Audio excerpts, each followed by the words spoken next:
আসসালামু আলাইকুম বন্ধুরা। ভোরের আলো ঠিকমতো না ফুটতেই আমি পৌঁছে গিয়েছি শাহজালাল মাজারে।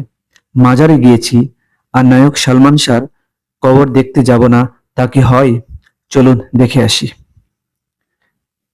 আমরা ঢাকা থেকে সিলেটে পৌঁছেছি ভোর 4টায়।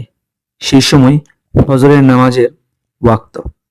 যা হোক, নামাজ শেষ করে যখন একটু আলো চারিদিকে ছড়িয়ে পড়েছে, ঠিক সে সময় আমরা গিয়েছিলাম নায়ক সালমান শাহর মাজার জিয়ারত করতে।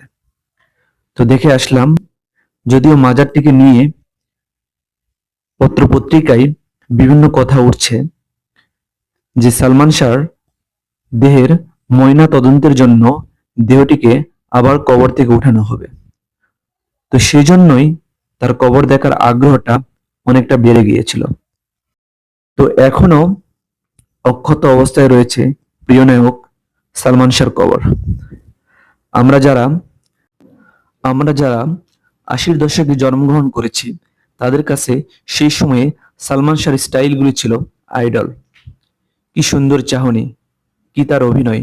সবকিছু মিলিয়ে নায়ক সালমান শাহ লক্ষ লক্ষ যুবকের হৃদয় দখল করে রেখেছে। সালমান শাহর পাশেই আমাদের দেশের রত্ন জনাব জেনারেল ওসমানীর কবর রয়েছে। আপনারা একসাথেই দুটি কবর দেখে আসতে পারবেন। ভোরের সৌন্দর্যে শাহজালাল মাজার কিরকম দেখায় তার কিছু চিত্র তুলে ধরেছি।